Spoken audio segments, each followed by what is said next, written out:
शम्स कमर सुर्ख जमी अंजुम अख्तर दश्त जिबल वादी व सहरा व समंदर मोरा मलक दाम तरो तैर कबूतर शाब सहर जुल्मत जो अहमर असफर गुलजार गुलो बुर्ग शजर किसने बनाया गुलजार गुलो बुर्ग शजर किसने बनाया तालिब मायूसी का हो ये सब जिसने बनाया तालिब मायूसी का हो ये सब जिसने बनाया जोरे कौन मरहबा जोरे बोला आसमान जमीन के बनाइছে চন্দ্র সূর্যকে বানাইছে এই পৃথিবীটার মালিক কে গত শুক্রবারে মালিক একটু জাকুনি দিছিল কিনা গত শুক্রবারে জাকুনি দিয়া বুঝাইছে এই জগতের মালিক একজন আছে উনি আল্লাহ কতক্ষণ ঠিক কিনা আল্লাহ বলেন ইজাম জুলজিলাতিল আরদু জিলজালাহা ওয়া আখরাজাতিল আরদু আসকালাহা ওয়া ক্বালাল ইনসানু মা লাহা ইয়াওমাইদিন তুহাদ্দিসু আখবারাহা বিআন্না রাব্বাকা আওহা লাহা আল্লাহু আকবার पहाड़ी उड़ जाएगी जमी पर ज़लज़ला होगा मोहम्मद तख्त पर होगा अदालत पर खुदा होगा पहाड़ी उड़ जाएगी जमी पर ज़लज़ला होगा मोहम्मद तख्त पर होगा আদালত পর খোদা হোগা পাহাড়গুলো থরথর করে কাঁপতে থাকবে তুলার মতো উড়ে যাবে পাহাড় আর জমিনের ভিতরে প্রকম্পন তৈরি হয়ে যাবে আল্লাহর হাবিব শাহী সিংহাসনে বসবেন রব্বুল আলামিন নিজেই বিচার কাজ পরিচালনা করবেন ওই ভয়াবহ দিনের মালিককে আল্লাহ যখন কে अगर एक तो नहीं मेरा तो कोई शय भी नहीं मेरी जो तो मेरा तो सब कुछ मेरी फलक मेरा जमी मेरी अगर एक तो नहीं मेरा तो कोई शय भी नहीं मेरी जो तो मेरा तो सब कुछ मेरी फलक मेरा जमी मेरी बंदा अल्लाह के डाक दिया को अल्लाह जोरे कोन अल्लाह आरो जोरे बोलेन अल्लाह ও আল্লাহ তুমি যদি না হও আমার কেউ নাই আর তুমি যদি আমার হও সব আমার আসমানও আমার জমিনও আমার পাহাড়ও আমার পর্বত আমার সব আমার যদি আল্লাহ হয় আমার ঠিক কি না এই জন্য ভাই ও দুস্থ বুজুর্গ আল্লাহ রাব্বুল আলামিন পরিষ্কার ঘোষণা দিয়েছেন ও কাযা রাব্বুকা ও আমার বন্ধু আপনার রবের ডিসিশন আপনার রবের ফয়সালা আপনার রবের রেজুলেশন ইবাদত হবে শুধুমাত্র একমাত্র আল্লাহর কার হবে ইবাদত দুই নম্বর ডিউটি অবিল ওয়ালিদাইনি ইহসানা খেদমত হবে মা বাবার খেদমত হবে কার কোন খেদমত কার করব আমরা তো খেদমত করি উকিল বাবার খেদমত করে ডাক্কে বাবার খেদমত করি আমার কি ফির বাবার ফির বাবার খেদমতের অভাব নাই উকিল বাবার খেদমতের অভাব নাই কিন্তু মায়ের পরনে শাড়ি সেরা বাবার পরনে লুঙ্গি সেরা অথচ উকিল বাবারে বিবাহ বার্ষিকীতে নতুন লুঙ্গি ফাটাইছি উকিল মার জন্য নতুন শাড়ি ফাটাইছি অথচ মায়ের ফিন্দনের কাপড় ছেড়াম বাবার পরনে লুঙ্গি ছেড়াম আল্লাহ সইবে না খবরদার মা বাবার কষ্ট দিও না আল্লাহ আল্লাহ রাব্বুল আলামিন বলেন ইম্মা ইয়াবলুগান্না ইনদাকাল কিবারা আহাদুহুমা আও কিলাহুমা ফালা তাকুল লাহুমা উফিন ওয়ালা তানহারহুমা ওয়া কুল লাহুমা কাওলান কারীমা واخفض لهما جناح الذل من الرحمة وقل رب ارحمهما كما ربياني صغيرا الله أكبر বলেন আল্লাহ বলেন ইম্মা ইয়াবলুগান্না ইনদাকাল কিবারা আহাদুহুমা আও কিলাহুমা আল্লাহ বলেন বৃদ্ধ বয়সে যদি তুমি মা বাবার উভয়জনকে পাও অথবা একজনকে পাও অথবা উভয়জনকে পাও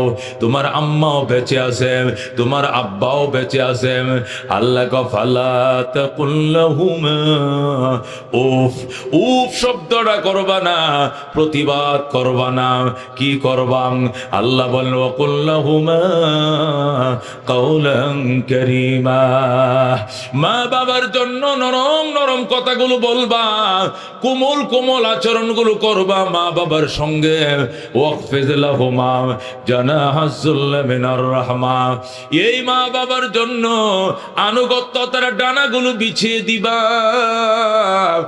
আর দুহাত তুলে আল্লাহর দরবারে ফরিয়াদ করবা ওয়াকুর রব্বির রহমহুমা কামা রব্বায়ানি সগীরা হে আমার প্রতিপালক আমার আব্বা আম্মা ছোট কালে আমাকে যেমন আদর মায়া করে লালন পালন করেছিল আজকে আমার মা আজকে আমার বাবা অন্ধকার কবরের মেহমান আল্লাহ তুমি তাদের প্রতি সদয়বান হও আদর মায়া করো যেরকম সুবহানাল্লাহ ও দোস্ত আল্লাহর হাবিব ডাক দিয়ে বলেন ক্বালা রাসূলুল্লাহ সাল্লাল্লাহু আলাইহি ওয়াসাল্লাম হুমা জান্নাতুকা ওয়া নারুকা হুমা জান্নাতুকা ওয়া নারুকা নবী বলেন সাহাবায়ে কেরাম রে আমার উম্মত উম্মত উম্মত রে খেয়াল করে শোনো হুমা জান্নাতুকা ওয়া নারুকা মা বাবাই তোমার জন্য জান্নাত এই মা বাবাই তোমার জন্য জাহান্নাম মা বাবার খেদমত করছো দোয়া লইছো কপালে লেখা লাও তুমি জান্নাতি ঠিক কি না আর মা বাবার কষ্ট দিছো আর মা বাবা বদুয়া দিছে আল্লাহ 10 মাস 10 দিন আমি ফেডে রেখেছিলাম আমার এই সন্তানটাকে আজকে আমি মাকে ভুলে যাই শ্বশুর চিনছে শাশুড়ি চিনছে শ্বশুর শাশুড়ির জন্য 2 হাত পরে সিএনজি ভরে ফল ফ্রুট কিনে নিয়ে যায় আমি মাকে কোনোদিন খালি কমলা এনে দেয় নাই আধা কেজি আঙ্গুর এনে দেয় নাই আর আজকে তার শ্বশুর অসুস্থ সিএনজি ভরে ফল ফ্রুট মিষ্টি রওনা হয়েছে আল্লাহ 25 বছর পর্যন্ত রান্না বান্না করে খাওয়াইলাম জামা কাপড় দিয়ে আমি ধুইয়া দিলাম আর আমি মাকে 1 মিনিটে ভুলে গেছে শুক্রে 8 দিন হয় নাই বউ আনছি এই বউর প্রলোভনে পইরা সন্তান আমারে ভুলে গেছে আল্লাহ তোমার কাছে বিচার দিলাম এই বলে যদি মা হাত বাড়ায় আগুন জ্বলবে তোমার কবরে কথা ঠিক কিনা ধ্বংস হয়ে যাবে জীবন টাকা পয়সা দিয়ে শান্তি পাইবা না বিপদ একটা কাটতে আরেকটা বিপদ আসবে এক বিপদ কাটতে আরেক বিপদ আসবে খবরদার খবরদার এই জন্য আল্লাহর হাবিব বলেন ক্বালা রাসূলুল্লাহ সাল্লাল্লাহু আলাইহি ওয়াসাল্লাম রেজার রব্বে ফি রিজাল ওয়ালিদাইন ওয়া সাখাতুর রব্বে ফি সাখাতিল ওয়ালিদাইন আল্লাহর হাবিব বলেন আল্লাহর সন্তুষ্টি মা বাবার সন্তুষ্টির উপর নির্ভরশীল আল্লাহর সন্তুষ্টি মা বাবার সন্তুষ্টি নির্ভরশীল দোস্ত ভাই বুজুর্গ হাতে দড়ি পায়ে দড়ি মা বাবার অসন্তুষ্ট করিও না বৈধ জিনিস যদি মা চায় জায়েজ জিনিস যদি চায় হারাম জিনিস নয় যদি বৈধ বৈধ কোনো জিনিস তোমার কাছে মা বাবা চায়, ও দুস্থ, মা বাবা যদি বৈধ কোনো জিনিস তোমার কাছে চায়, সাথে সাথে তুমি যত টাকা লাগো মায়েরে বলবা, ও মা আমার গায়ের চামড়া বিক্রি করব গো, তবু তোমার পছন্দের শাড়ি তোমাকে আমি ফিন্দাব।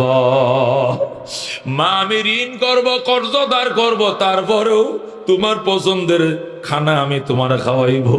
মা তুমি আমার জন্য দোয়া কইরো, আমার গায়ে চামড়া বিক্রি করে হলেও তোমাকে আমি খাওয়াবো। আল্লাহু আকবার। আল্লাহ নবী সাল্লাল্লাহু আলাইহি ওয়াসাল্লাম বলেন, ক্বালা রাসূলুল্লাহ সাল্লাল্লাহু আলাইহি ওয়াসাল্লাম, ইন্নাল জান্নাতা তাহতা আকদামিল উম্মাহাত। নবী বলেন, সাহাবায়ে কেরাম রে, সাহাবায়ে কেরাম, জান্নাত মা বাবার পায়ের নিচে, জান্নাত কিন্তু মা বাবার পায়ের নিচে। মা বাবারে নারাজ করিও না, কষ্ট দিও না। আল্লাহ নবী ডাক দেয়, কয় তুমি যদি তোমার মায়ের চেহারার দিকে তাকাও, নজর ফিরানোর আগে কবুল হজের সওয়াব পাইবা। যেরকম সুবহানাল্লাহ। তুমি মার দিকে মহব্বতের নজরে তাকাও, নজরটা ফিরানোর আগে তোমার আমল নামার মধ্যে কবুল হজের সওয়াব দেওয়া হবে। সাহাবী বলেন, ইয়া রাসূলুল্লাহ, ইয়া হাবিবাল্লাহ, আমরা 51 ফ্যামিলি একসাথে থাকি, একসাথে ঘুমাই, ডেলি মা বাবার চেহারা বারবার দেখি, বারবার দেখলে বারবার হজের সওয়াব পাওয়া যাবে নি? নবী বলেন, ওয়ালাউ কানা ফিল ইয়াউমি মিয়াতু মাররা, ওয়ালাউ কানা ফিল ইয়াউমি মিয়াতু মাররা, একদিনে যদি 100 বার তাকাও, আল্লাহ রাব্বুল আলামিন তোমাকে 100টা হজের সওয়াব দিবেন। সুবহানাল্লাহ। এই জন্য দোস্ত, মা মা ময়াকার মা, এই ম দিয়াই মসজিদ লেখে, এই ম দিয়াই মাদ্রাসা লেখে, এই ম দিয়াই লেখে মক্কা, এই ম দিয়াই মদিনা, এই ম দিয়াই মুহাম্মাদুর রাসূলুল্লাহ। ঠিক কি না? এই ম দিয়াই ময়াকার মা, আমার মা, আমার জনম দুঃখিনী মা। এই জন্য দুস্থ, খবরদার, দুনিয়ার সব ত্যাগ দিতে রাজি থাইকো, মা বাবা ছাইরো না। আল্লাহর হাবিব সাল্লাল্লাহু আলাইহি ওয়াসাল্লাম নিজের মাকে 6 বছর বয়সে হারাইছে। নবীজির বয়স যখন 6 বছর, তখন তিনি মা হারাইছেন, বাবাকে তিনি দেখেন নাই। 8 বছর বয়সে আব্দুল মুত্তালিব নবী তার দাদা হারাইছেন। আল্লাহর নবী সাল্লাল্লাহু আলাইহি ওয়াসাল্লাম এই জন্য প্রায় সময় চিঠি লিখতেন তায়েফে হযরতে হালিমা সাদিয়ার কাছে, মাগো ও আমার মা, তোমাকে দেখতে বড় মন চায়, তুমি কবে আসবা মক্কা, বলো গো মা। লেখছে নবীজির কাছে, নবী গো, আপনার সাথে একটু ঈমান সহকারে দেখা করলে সাহাবীর খাতায় নামটা লেখাইতে পারে, কিন্তু আমার মা অনুমতি দেয় না। আমি কি করব? আপনার পরামর্শের জন্য আরজি জানাইলাম। নবীজি রাহমাতুল লিল আলামিন আমাকে সুপরামর্শ দেন, আমি কি মায়ের কথা মাইনে এমনে বৈশা থাকবো, নাকি আপনার সাক্ষাতের জন্য আমি আসব, মক্কা আসব, মদিনায় আসব? আল্লাহর হাবিব সাল্লাল্লাহু আলাইহি সাল্লাম চিঠির উত্তর দিয়েছে, ওয়াজকুরুনি, আসতে হবে না। আল্লাহু আকবার। ওয়াজকুরুনি, তোর আসতে হবে না, মার খেদমত করো, মার সেবা করো, মারে যতন করো, গোসল করাও, মারে খানা পিনা খাওয়াও, মায়ের ওষুধপত্র সেবন করাও। মা দুনিয়ার থেকে বিদায় নেওয়ার পর পিছন থেকে যাতে সামনে দেয়, একদম পিছন থেকে, ওয়াজকুরুনি, মা দুনিয়ার থেকে বিদায় নিলে আমি যদি বেঁচে থাকি এরপরে আমার সঙ্গে সাক্ষাৎ করতে আসবা, আর যদি এর ভিতরে আমি মারা যাই আমার সাথে দেখা করা লাগবে না, মায়ের খেদমতে থাকো। আল্লাহু আকবার। আল্লাহ নবী নিজের সাথে সাক্ষাৎ না কইরাম মার খেদমতে থাকতে বলছেন। হযরতে ওয়াজকুরুনি মার খেদমত করতেছেন। নবী মক্কা থেকে মদিনায় চলে গেছে। আবার চিঠি লিখছে, নবী গো আমি আবার আসতে চাই। আমি আবার চিঠি লিখছি, আপনি চলে গেছেন মদিনায়, নবী গো আসতে হবে না, তুমি মার খেদমতে থাকো। তোমার মার বিয়োগ বেদনা হলে, তোমার মা দুনিয়াতে চলে গেলে পরে এসে, এর আগে আসার দরকার নাই। মদিনাও গেল না। হযরত ওয়াইস করুনি তার মার খেদমতে আল্লাহর হাবিব ওহুদের ময়দানে গেছেন। ওহুদের ময়দানে যাওয়ার পর আল্লাহু আকবার, বেঈমানের কাফেরের দলেরা নবীজির দুইটা দাঁত ভেঙে ফেলেছে, নবীজির দুইটা দান্দান মোবারক শহীদ করে ফেলেছে। নবীজির দান্দান মোবারক শাহাদতের সংবাদ শুই না ওয়াইস করুনি নিজের 32টা দাঁত, সব কটা দাঁত ভেঙে ফেলেছে। আর বলছে যে দুনিয়াতে নবীজির গালে দাঁত নাই, আমি ওয়াইস করুনির গালে একটা দাঁত আমি রাখবো না। আল্লাহু আকবার। আল্লাহ নবী সাল্লাল্লাহু আলাইহি সাল্লামের উম্মত শোনো, হযরত ওয়াইস করুনি সব কটা দাঁত ভেঙে দিছে, এরপর নবীর কাছে যেতে পারে নাই মার খেদমতের জন্য। হঠাৎ করে শুনে নবীজির ইন্তেকাল হয়ে গেছে, নবীজি দুনিয়া থেকে চলে গেছেন। ওয়াইস করুনির মা এখনো দুনিয়াতে আছে। ও দোস্ত বুজুর্গ, আল্লাহর হাবিবের সাথে এক সেকেন্ড দেখা হইলেই সে সাহাবী হয়ে যাইতো, ঠিক কিনা? পৃথিবীতে নবীদের পরে সাহাবীদের মর্যাদা, এই বিশাল বড় মর্যাদার থেকে ওয়াইস করুনি বঞ্চিত হয়েছে। তারপরও মার খেদমত সে ছাড়ে নাই। নবীজির ইন্তেকালের টাইমে নবী ডাক দিয়া কয়, সাহাবায়ে কেরাম রে, কই রে আমার আবু বকর, কই রে আমার উমর, আয় আর কিনে আয়। আবু বকর আমার কাছে আয়, আমার এই জামাটা দিয়ে গেলাম, এই জামাটা আলীরে দিস না, এই জামা হাসান হুসাইন পাবে না, এই জামা ওমর আবু বকর উসমান আলী পাবে না, এই জামা পাবে আমার আশিক হযরতে ওয়াইস করুনি। বলে আল্লাহু আকবার। আমি নবীর এই জামা খানা পাবে আমার আশিক ওয়াইস করুনি রে, আমার জামাটা ওয়াইস করুনি রে দিও। ওয়াইস করুনি তার মার খেদমতের জন্য আমার সাথে সাক্ষাৎ করতে পারে নাই, এই জন্য আমার জামাটা ওয়াইস করুনি দিও। হযরত ওমর বলতেছি, ইয়া রাসূলুল্লাহ, হাবিবাল্লাহ, আপনার জামা ওয়াইস করুনি দিব কেন? ওমর তুমি জানো না গো বাজান, তুমি জানো না, অত্যন্ত আশিক আমার, মারাত্মক আশিক সে আমার। আমার দুইটা দাঁত ভেঙে গেছে হুদের ময়দানে শুই না, তার গালের 32টা দাঁত সব কটা দাঁত ভেঙে ফেলেছে, কিন্তু মার খেদমত তুই আসতে পারে না। আমার কাছে চিঠি লিখছে, আমি চিঠির উত্তর দিছি আসতে হবে না, মার খেদমত করো। যে লোকটা মার খেদমত করতে গিয়া নবীর খেদমত করার সুযোগ পায় নাই, এর জন্য নবীর জামাটা দিয়ে গেলাম ওমর। যদি আমার ইন্তেকালের পরে কোনোদিন কোনো কাজে, ব্যবসায়ী কাজে অথবা কোনো জিহাদের কাজে এমন যেতে হয়, তাহলে ওই ওয়াইস করুনির সাথে তুমি সাক্ষাৎ করিও ওমর।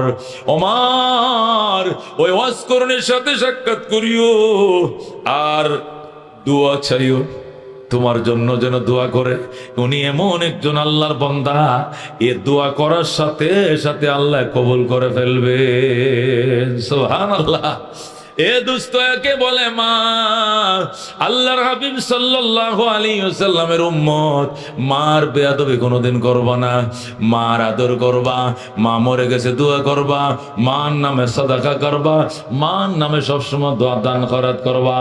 আল্লাহর হাবিব সাল্লাল্লাহু আলাইহি ওয়াসাল্লামের কলিজার টুকরা সাহাবায়ে কেরাম মার জন্য ফানা ছিল, দেওয়ানা ছিল। আল্লাহর হাবিবের উম্মতের শোনো, হযরত আব্দুল্লাহ ইবনে মুবারক রাহমাতুল্লাহ আলাইহি, যিনি ইমাম আবু হানিফা রাহমাতুল্লাহ আলাইহির ছাত্র ছিলেন, তিনি মুহাদ্দিস ছিলেন, ফকিহ ছিলেন, মুজতাহিদ ছিলেন। আব্দুল্লাহ ইবনে মুবারক রাহমাতুল্লাহ আলাইহি বিখ্যাত বুজুর্গ ছিলেন। উনি বলেন, আমি হজে গেলাম, হজে যাইয়া বাইতুল্লাহ তোয়াফ করতেছি। বাইতুল্লাহ যখন তোয়াফ করি, দেখি একটা লোক বিরাট বড় খাসা মাথায় নিয়ে তোয়াফ করে। কিনিয়া খাসা মাথা, খাসা চিনেনো? এই নোয়াখালীর মানুষ খাসা চিনোনি? খাসা মাথায় নিয়ে তওয়াফ করতেছে। আব্দুল্লাহ ইবনে মুবারক রাহমাতুল্লাহ আলাইহি কয় আমিও তার পিছনে পিছনে তওয়াফ করতেছি। তওয়াফ যখন শেষ হয়েছে, এতেরও তওয়াফ শেষ হয়েছে, আমারটাও শেষ হয়েছে। খাসাটা নামাইছে, নামায়া সালাতুত তওয়াফ 2 রাকাত নামাজ পড়ে, আমিও 2 রাকাত নামাজ পড়লাম। এরপরে জিজ্ঞেস করলাম, ভাই এই হেরেম শরীফের সীমানার ভিতরে সোনা পড়ে থাকলো, কে সোনা কেউ চুরি করে না? ওই স্বর্ণের দোকানগুলো আজান দিয়েছে আল্লাহু আকবার আল্লাহু আকবার, শাটার গুলো খোলা রাইখা সোজা নামাজে চলে গেছে, শাটারও আটকায় নাই। স্বর্ণ বড়ি বড়ি টনে টনে মনে মনে স্বর্ণ। এই স্বর্ণ কেউ চুরি করে না। এই স্বর্ণের দোকানদার ওই শাটার গুলো খোলা রেখে নামাজে আইছে, তার সোনা গয়না কেউ চুরি করবে না। তোর খাঁচার মধ্যে কি আছে? আলো। তোর খাঁচার মধ্যে তরমুজ আছে নাকি আলো আছে? নাকি আছে আনারস? নাকি আলো? নাকি কচু? কি আছে তোর? তুই এই খাঁচাটা এই কিনারা রেখে তুই তোয়াফ কর। এত বড় বাড়ি খাঁচা মাথায় কেন নিয়ে তুই তোয়াফ করলে? আব্দুল্লাহ ইবনে মুবারক ভাই সাহেব, এটা কোনো আলোর খাঁচা নয়, এটা তরমুজের খাঁচা নয়, এটা বাঙ্গির খাঁচা নয়, এটা আমার জনম দুঃখিনী মা বহনকারী খাঁচা। আল্লাহু আকবার বলেন। হে আব্দুল্লাহ ইবনে মুবারক, এটা তরমুজের খাঁচা নয়, এটা আলু কচুর খাঁচা নয়, এটা আমার মা বহনকারী খাঁচা। এখানে আমার আম্মা বসে রইছে। আব্দুল্লাহ ইবনে মুবারক কয়, তোমার আম্মা খাঁচার মধ্যে কেন আইলো? কয়, আমি যখন হজে রওনা করব, মার কাছে গেছি দোয়া চাইতাম, ও মা হজ করতে যাই দোয়া করিস মা, ও মা হজ করতে যাই দোয়া করিস মা। মা কয়, কোনো দোয়া করবো না। কয়, কিল্লায় দোয়া করতে না, তুই যে আমার রাইকে হজে চলে যাবি, হজ করে আসতে 3 মাস লাগবে, এর ভিতরে যদি আমি মারা যাই, আমার জানাজা কে পড়াবে? আমার কাফনের কাপড় কে কিনবে? আমার লাশ কবরে কে শোয়াবে? যাইও না বাবা, যাইও না, বহু হজ করছো, এবার তোমাকে যাইতে দিব না। মা আমি টাকা পয়সা জমা দিয়ে দিছি রে মা, না যাইলে কেমনে হবে? না তুমি যাইতে পারবা না। মা তারে ছুটি দেয় না, অবশেষ কয় মা আমাকে যাইতেই হবে। মা কয় যদি যেতেই হয় তাহলে আমারে খাঁচার মধ্যে লও, লয়ে মাথায় লও, লে মারে নিয়ে রওনা করো। আল্লাহু আকবার। আমার একটা খাঁচা লও, খাঁচার মধ্যে কাঁটা বিছাও, বিছায়া আমি মারে সেখানে বসাও, বসায় মাথায় লয়ে রওনা করম। আমি বললাম, মা তোমাকে নিয়ে 7 সমুদ্র 13 নদী পার হবো কেমনে? সাগর পাড়ি দেব কেমনে? মা ডাক দেখো, সন্তান নদীর ঘাটে যায় যখন দেখবে খেওয়া নাই, গোদারা নাই, নৌকা নাই, জাহাজ নাই, স্টিমার নাই, চোখ বন্ধ করে দাঁড়ায় থাকবে। আর আমি মা দোয়া করব, আমি মা প্রাণ ভরে দোয়া করব, চোখ খুলে দেখবে চোখের ফলকে আরব সাগর পার হয়ে তুমি মক্কায় পৌঁছে গেছ। সুবহানাল্লাহ। এ সন্তান আমারে মাথায় লয়ে রওনা কর। আমার মা যখন বলল মাকে খাঁচার মধ্যে উঠাইয়া রওনা করার জন্য, তখন আমি মারে মাথায় নিলাম, নিয়ে আমি রওনা করলাম। যখন দেখলাম সাগর, নৌকা নাই, জাহাজ নাই, স্টিমার নাই, আমি বললাম, মা আমি কেমনে সামনে যাব? কই কিল্লাই, কই সামনে নৌকা নাই, গুদারা নাই। মা চোখে দেখে না, অন্ধ। মা ডাক দেখো, সন্তান চোখ বন্ধ করে থাকো। আমি 2 হাত বাড়াইতেছি। এরপরে মা আল্লাহর কাছে দোয়া করার পরে কয় সামনে চলো। যখন বলছে সামনে চলো, আমি চোখ খুলে দেখি বাইতুল্লাহর সামনে হাজির। আল্লাহু আকবার। खिदमते मा दर पे दर कुन सुहोशम ताके बाशी दर दो आलम नेक नाम हर के खदमत कर दूं मखदूम शुद हर के खुदरा पी दूं महरूम शुद खिदमते मा दर पे दर कुन इख्तियार ताके बाशी दर दुआ কুল্লুম বখতিয়ার। ও দোস্ত, আব্দুল্লাহ ইবনে মুবারক কয়, ভাই দুনিয়াতে মা ভক্ত সন্তান অনেক দেখছি, তোমার মতো মা ভক্ত সন্তান জীবনে দেখি নাই। তুমি তোমার মায়ের মাথায় করে হজ করাইছ। লোকটা ডাক দেখ, আব্দুল্লাহ ইবনে মুবারক শুনো, এটাই শুধু নয়, এর আগে আমি আমার মায়ের মাথায় করে আরো 9 বার হজ করাইছি। এইটা সহ 10 বার, এর আগে আমি আরো 9 বার হজ করাইছি। আল্লাহু আকবার। এই সর্বমোট 10 বার মায়ের মাথায় করে নিয়ে হজ করাইছি। আব্দুল্লাহ ইবনে মুবারক, সুবহানাল্লাহ সুবহানাল্লাহ, তুমি কত বড় ভাগ্যবান। লোকটা ডাক দেখ, আব্দুল্লাহ ওগো মুবারক ইরাকের বড় আলেম, বিখ্যাত আলেম, আপনার থেকে আমি একটা মশলা জানতে চাই। কই কি মশলা? আমি যে আমার মায়ের 10 বার মাথায় করে হজ করাইছি, আমি যে মায়ের দুধ পান করেছিলাম, এই দুধের দাবি গান আল্লাহ মাফ করবেনি। আল্লাহু আকবার। আব্দুল্লাহ ইবনে মুবারক কয়, শোনো, 10 বার হজ করাইছো, আরো যদি 10 বার মাথায় করে নিজের মাকে হজ করাও, সর্বমোট 20 বার মাকে হজ করাও, তারপরে কতটুকু আদায় হবে শোনাম। প্রথম দিন যখন তুমি জন্ম নেওয়ার পর হুয়া হুয়া করে কাঁদছিলাম, তোমার মা তোমারে কোলে নিছিলাম, ওই সময় তোমার মুখখানা নিয়া মার স্তনের মধ্যে লাগাই দিছিলাম। ওই মায়ের স্তনের মধ্যে মুখটা লাগানোর পর প্রথম যে দুধের ফোঁটা, শাল দুধ, ওই যে শাল দুধ খানা তোমার মুখের প্রথম ফোঁটাটা ঢুকছিল, এই 1 ফোঁটা দুধকে 70 ভাগ করলে 1 ভাগ দুধের দাবি 20 বার মাকে মাথায় করে হজ করলেও আদায় হবে না। আল্লাহু আকবার। কি মনে করছো মুসলমান? এ জীবনে না করিলাম বন্দিগি, গুনাহ করে কাটাইলাম জিন্দেগি, গুনাহ করে কাটাইলাম জিন্দেগি। বাবা নাই যার, মাও নাই যার সংসারে, বাবা নাই যার, মাও নাই যার সংসারে, দুঃখ কষ্ট দিও না গো কবরে। জোরে কোন আমিন। আব্দুল্লাহ ইবনে মুবারকের ঘটনা শুনাইলাম। ও দোস্ত, আল্লাহু আকবার। আব্দুল্লাহ ইবনে মুবারক আরেক ঘটনা শোনায়, রহমাতুল লিল আলামিন সাল্লাল্লাহু আলাইহি ওয়াসাল্লাম উম্মত শোনো, মা কি জিনিস একটু বোঝো। হযরতে মুআয ইবনে জাবাল রাদিয়াল্লাহু তাআলা আনহু বলেন, আন মুআয ইবনে জাবাল রাদিয়াল্লাহু তাআলা আনহু قال اوصاني رسول الله صلى الله عليه وسلم بعشر كلمات। হযরতে মুআয ইবনে জাবাল বলেন, নবীজি আমাকে 10টা ওসিয়ত করছেন। নবীজি আমাকে 10টা ওসিয়ত করছেন। আমি যখন ইয়েমেনের গভর্নর হইয়া মদিনার থেকে যখন ইয়েমেনের দিকে রওনা করলাম, আমার আব্বা আম্মা আমার লগে আছে, আমার বউ বাচ্চা আমার সাথে আছে, স্ত্রী পুত্র তো সব আমার সাথে, মা বাবার সাথে। আমি ইয়েমেনের গভর্নর হয়ে আমি ইয়েমেন যাচ্ছিলাম। ওই সময় নবী বলছিলেন, মুআয রে, ওয়ালা তাওকান্না ওয়ালিদাইক ওয়া ইন আমারাকা আন তাখরুজা মিন আহলিকা ওয়া মালিকা। মুআয রে, ইয়েমেন যাইতেছ, সেখানে যাওয়ার পরে তোমার মা তোমার বউর সাথে ঝগড়া লাগবে, তোমার বাবা তোমার বউর সাথে ঝগড়া লাগবে। খবরদার, মা বাবার কথার সাথে যদি বউর ঝগড়া হয়, বউর সাথে মা বাবার তর্ক হয়, মা বাবার পক্ষে থাকবা, বউর পক্ষে থাকবা না।